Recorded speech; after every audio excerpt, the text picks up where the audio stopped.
जीवन में शिक्षा तो चाहिए, पर संस्कार भी चाहिए। संस्कार कहां से मिलेंगे? भागवत से।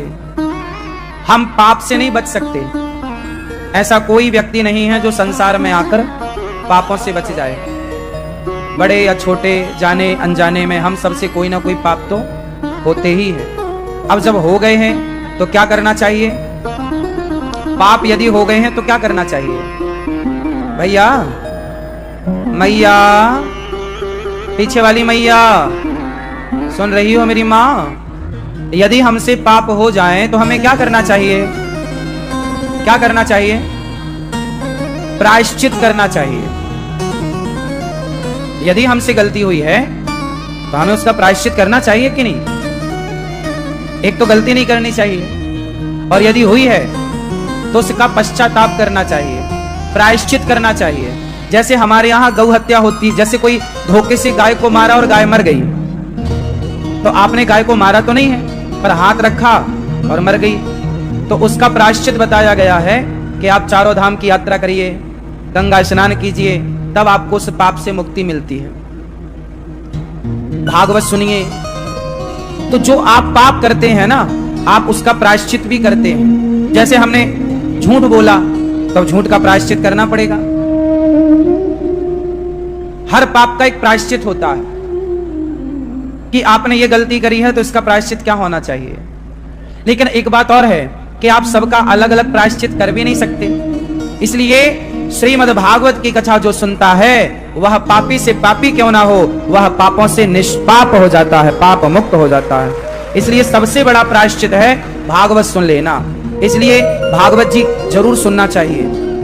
हम जो पाप करते हैं उस पाप से मुक्ति पाने के लिए हम भागवत सुनते हैं और कसम खाते हैं कि अब दोबारा वो गलती। देखो, आपने एक गाय को एक छोटा सा डंडा मार दिया, द्वार पे आई और आपको यूं ही हल्का सा डंडा मारा, वो गाय मर गई। तो आपने गाय को मारने का भाव तो नहीं था, पर अब तो मर गई। फिर आप क्या करेंगे? उसका प्रायश्चित करेंगे। लेकिन प्रायश्चित करने के बाद एक ध्यान ये रखना पड़ेगा कि अब दोबारा धोखे से भी गाय को डंडा नहीं मारना। ये ध्यान रखना पड़ेगा। ये नहीं कि आपने गंगा नहा लिया, आप चारों धाम कर लिए, तो अब आप फिर गाय को और जोर जोर से डंडा मारने लग जाएं। नहीं, अब आपको सदा के लिए उस गलती को खत्म करना है। गलती को क्या करना है? क्या करना है? खत्म करना। एक तो गलती करनी नहीं है, और गलती हो जाए तो उसका प्रायश्चित। तो मैं इस बात से सहमत हूं कि हमसे जीवन में कोई भी, अच्छा बताओ, राजा परीक्षित जी से क्या गलती हुई थी? राजा परीक्षित जी से क्या गलती हुई थी? उन्होंने एक संत का अपमान कर दिया था। समीक ऋषि के गले में मरा हुआ सांप डाल दिया। ये क्या था? एक राजा एक संत का अपमान करे, ये पाप है। सामान्य आदमी संतों का अनादर कर दे, कोई बात नहीं, पर एक बड़ा प्रतिष्ठित राजा, वो जो राजा सम्मान करने वाला था संतों का, वही जब सांप डालेगा गले में, अपमान करेगा, तो सम्मान कौन करेगा? तो राजा परीक्षित जी से गलती हुई, और जब गलती हुई तो उन्हें श्राप लगा। श्रृंगी ऋषि ने क्या दे दिया? 7 दिन में इति लंघित मर्यादम तक्ष कहा सप्तमे हनि, मर जाओगे परीक्षित जी 7 दिन में। तब फिर राजा परीक्षित जी ने क्या किया? भागवत सुनी। यदि आपसे धोखे से, आपसे किसी से, आपके द्वारा किसी का अपमान भी हो गया है तो वो भी एक पाप है। धुंधकारी नाम का पापी, वो अपनी मां को मारता था, बाप को मारता था, तो माँ बाप को मारने का भी पाप हो गया है। गौ हत्या को करने का पाप हो गया है, झूठ बोलने का पाप हो गया है। कोई भी पाप हो जाए तो भागवत सुन लेने से व्यक्ति निष्पाप हो जाता है। राजा परीक्षित जी ने भागवत सुनी, धुंधकारी ने भागवत सुनी। इसलिए हम आपसे कहते हैं कि आप भी भागवत सुना करिए। अभी 30 मई से यहाँ भागवत जी के पोथी पाठ बैठेंगे। आप भी अपने पितरों के लिए, घर की सुख शांति और समृद्धि के लिए आप भी भागवत जी का आयोजन करा सकते हैं। भागवत सुनते रहना चाहिए। ऐसा नहीं कि आपने सारी जिंदगी में एक बार भागवत जी सुनी। ईश्वर ने लायक बनाया है तो गलतियां हम बार बार करते हैं, पाप बार बार करते हैं, तो पुण्य एक बार क्यों करें? पाप बार बार करते हैं तो पुण्य भी बार बार भगवान हमसे कराएं, अच्छे कार्य भी हमसे बार बार हों। आज की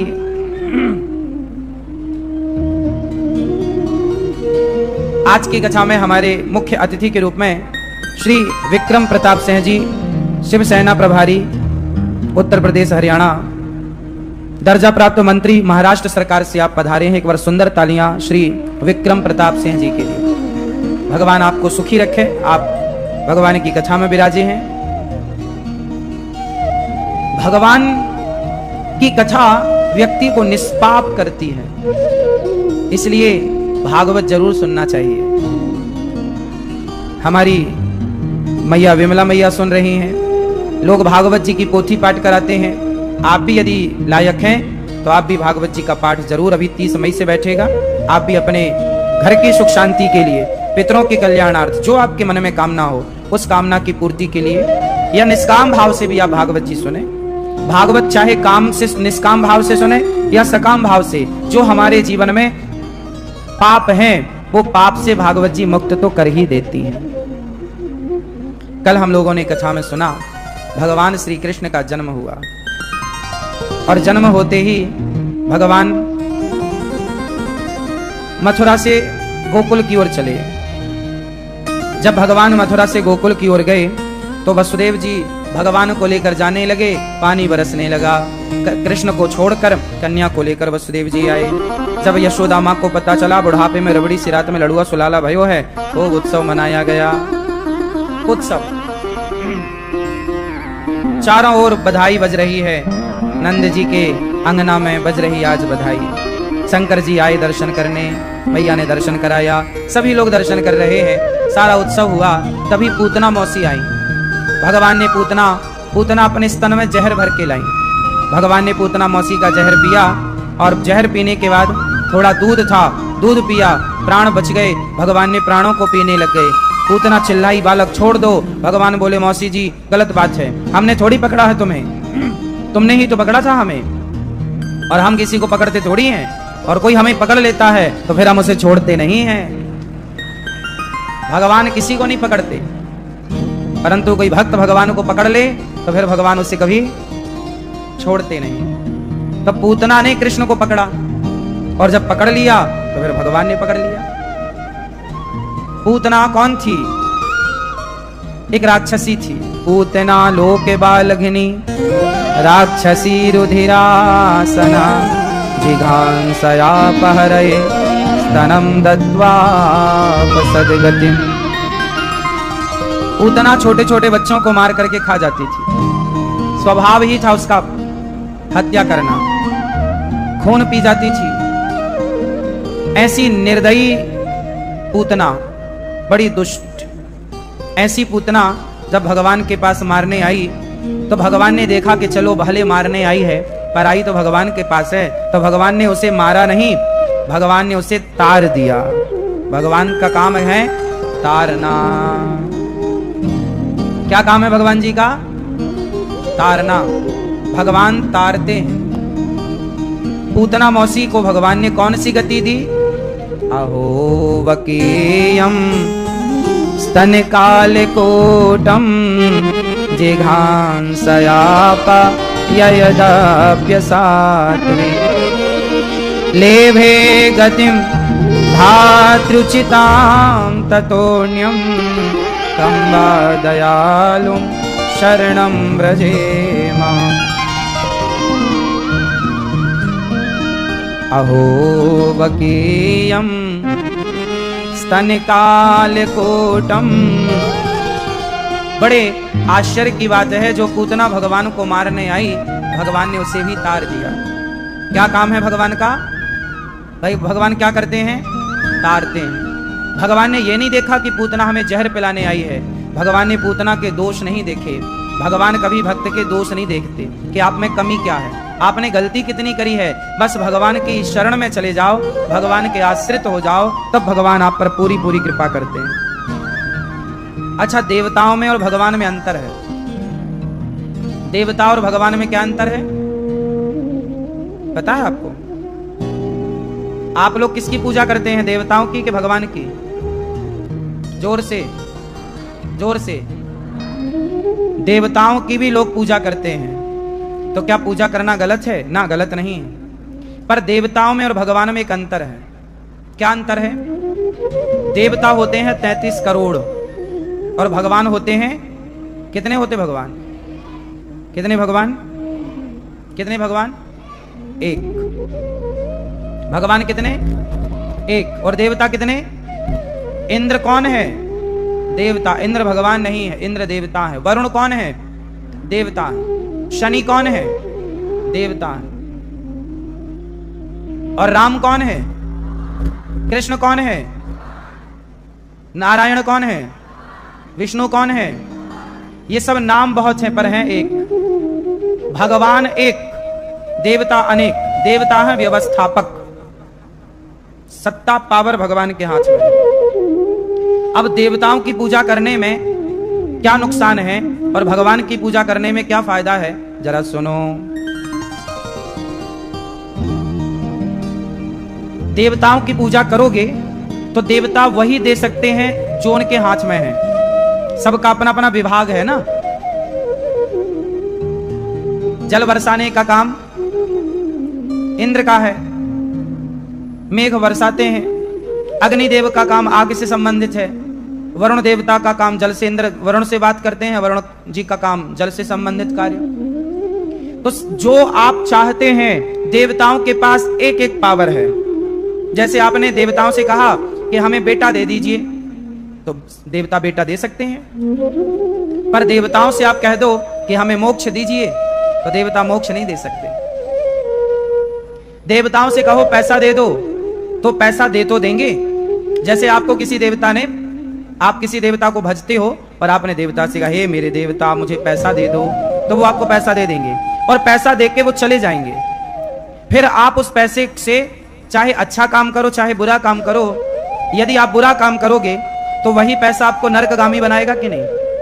जब आप नरक जा रहे होंगे तो देवता आपको रोकेगा नहीं, बचाएगा नहीं। लेकिन आप भगवान की उपासना करेंगे और भगवत कृपा से पैसा मिला और आप यदि उस पैसे का दुरुपयोग करके नरकगामी हुए तो भगवान बीच में रोक लेंगे, नहीं भाई ये मेरा भक्त है, ये माना कि फिसल गया, गलत राह पर चला गया, लेकिन है मेरा भक्त, ये नरक नहीं जाएगा, इसका उद्धार होना चाहिए। भगवान की शरण में रहने वाला कभी पतित नहीं हो सकता, पर देवताओं की शरण में रहने वाला पतित हो सकता है। नमे भक्त्या प्रणश्यति, गीता में वचन। भगवान के भरोसे रहने वाले भक्त का कभी पतन, जबकि देवताओं के भरोसे रहने वाले का पतन बिल्कुल हो सकता है। इसलिए तुलसीदास जी ने लिखा कि और देवता चित्त न धरई, हनुमत से यह सर्व सुख करई। और देवताओं को चित्त में रखने की जरूरत नहीं है। भगवान, आप लोग ना देखो, देवताओं की पूजा बुरी नहीं है। हम लोग पूजा करते हैं सबसे पहले गणेश जी की। हम किसकी पूजा करते हैं? गाइए गणपति जगवंदन, शंकर सुवन भवानी के नंदन, रिद्धि सदन गजवदन विनायक, कृपा सिंधु सुंदर सब लायक, गाइए गणपति जगवंदन। अब देखो तुलसीदास जी ये वंदना कर रहे हैं, गाइए गाइए गणपति जगवंदन। तुलसीदास जी कहते हैं मांगत तुलसी दास कर जोरे। अब तुलसीदास जी गणेश जी से मांग रहे। देखो जैसे तुलसीदास जी राम के उपासक हैं, पर वो वंदना किसकी कर रहे हैं? गणेश जी की। अच्छा, देवताओं की वंदना करना बुरा नहीं है, पर उनसे मांगो क्या? तुलसीदास जी ने कहा मांगत तुलसी दास कर जोरे, बसहि राम सिया मानस मोरे। हे गणेश जी, ऐसी कृपा करो कि मेरे मन में सीताराम सदा बसे रहे। बसहि राम सिया मानस मोरे। तो गणेश जी से भी उन्होंने क्या मांग लिया? आप गणेश जी के मंदिर जाओ तो गणेश जी से कहो प्रभु जिनका ध्यान आप करते हैं, गणेश जी भी सदा भगवान श्री कृष्ण का, श्रीमन नारायण का ध्यान करते हैं, राम का ध्यान करते हैं। तो गणेश जी से भी यही मांगो कि हे गणेश जी, हमारे हृदय में हमारे इष्ट के प्रति, हमारे प्रभु के प्रति हमारा प्रेम बढ़े, है ना। हनुमान जी के मंदिर जाओ तो हे हनुमान जी, जैसे आपके हृदय में सीताराम विराजे हैं, ऐसी कृपा करो, जैसा प्रेम आपको है प्रभु से, हमें भी प्रेम की हमें भी प्रेम की भिक्षा देकर हमारे हृदय में भी सिया राम को बिठाइए प्रभु। आपकी तरह हमें भी अपना दास बना लीजिए, क्योंकि हनुमान जी जैसे दास बनोगे तब तो राम बैठेंगे आपके मन मंदिर में, और हनुमान जैसी दासता नहीं होगी तो क्यों राम जी बैठेंगे। तो आप किसी भी देवता की उपासना करें तो मांगे क्या, हे प्रभु हमें तो प्रभु प्रीति दीजिए। देखो इष्ट कितने होते हैं, इष्ट कितने होते हैं, जोर से, इष्ट कितने होते हैं, एक। आप लोगों के इष्ट कौन है? हम 5 लोगों की पूजा, भगवान एक होते हैं। देखो ये हाथ, ये कितने हाथ है हमारा, ये कितने हाथ है, एक हाथ है ना, लेकिन एक हाथ में ये 5 उंगलियां हैं, हाँ या ना। उसी तरह एक भगवान है पर एक भगवान के 5 अंग हैं। अंग जैसे उंगलियां हमारी कितनी हैं, 5, ऐसे भगवान के 5 अंग हैं, और आप इन 5 की पूजा कर सकते हैं। पर इन 5 में आपको यह देखना होगा कि आपके इष्ट कौन है। इष्ट, यदि आपके इष्ट राम है, आपके इष्ट कृष्ण है, आपके इष्ट विष्णु या भगवान श्रीमन नारायण है, या आपके इष्ट, जैसे आपके इष्ट भगवान राम है, तो आप शंकर जी के मंदिर जाओगे तो शंकर जी से कहना, हे शंकर, शंकर जी हम पर ऐसी कृपा करो कि हमारे हृदय में राम भक्ति बनी रहे, राम के चरणों में प्रीति बनी रहे। नरसिंह मेहता को शंकर जी मिल गए। नरसिंह मेहता को कौन मिल गए, जोर से, मैया कौन, नहीं बोलेंगे ना, कौन मिले नरसिंह जी को? तब शंकर जी मिले तो शंकर जी ने कहा, मांग मांग वर मांग, हे नरसिंह मांग, कुछ वरदान मांग। तब नरसिंह जी ने कहा, मुझको और कछु ना चाहिए। देखो शंकर जी खड़े हैं सामने और नरसिंह जी हाथ जोड़ के क्या मांग रहे हैं, हे भोलेनाथ मुझको और कछु ना चाहिए, बस राधा कृष्ण मिलई दे, मुझको और कछु ना चाहिए, बस राधा कृष्ण मिलई दे। हे प्रभु हमें और कुछ नहीं चाहिए, बस आप राधा कृष्ण से, मतलब श्री कृष्ण से आप हमें मिला दो।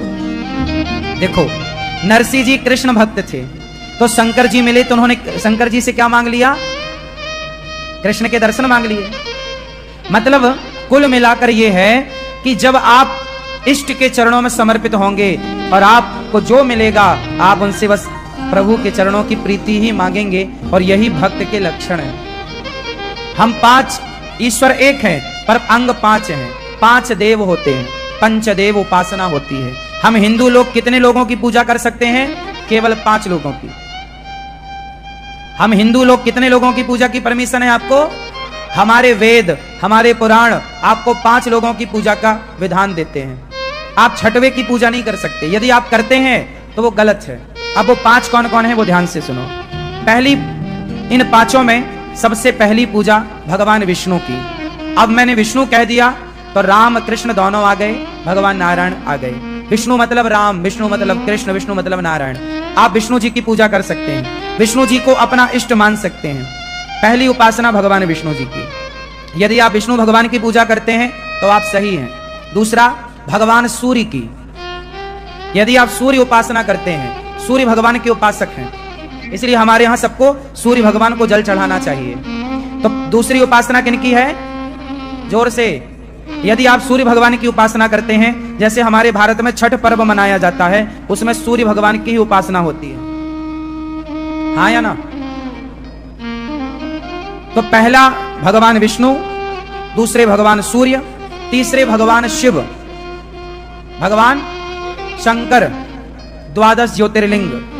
भगवान शिव की आप उपासना करते हैं तो आप सही हैं। चौथे हैं गणेश जी, यदि आप गणेश जी की उपासना करते हैं तो आप सही हैं। और 5वीं है माता दुर्गा, चाहे आप दुर्गा कहो, काली कहो, महाकाली कहो, कामाख्या कहो, अपनी कुल देवी कहो, केला माँ कहो, शारदा माँ कहो, मतलब जितनी भी हमारे यहाँ माँ है, अनेक नाम में हम लोग माँ को मानते ना, कहीं ज्वाला माँ है, कहीं शारदा माँ है, कहीं केला माँ है, कहीं भवानी के नाम से है, कहीं दुर्गा है, कहीं अनेक स्थानों पर देवियों के अलग अलग नाम मिलते हैं। तो आप देवी मतलब दुर्गा और गणेश जी, शंकर जी, सूर्य और भगवान विष्णु, कितने हो गए? हमने कह दिया शंकर जी, तो शंकर जी कहते ही हनुमान जी भी आ गए, क्योंकि हनुमान जी में और शंकर जी में कोई भेद। अब बताओ कितने हो गए? 5। इन 5 की आप उपासना करते हैं तो आप सही हैं। यदि इन 5 के अतिरिक्त आप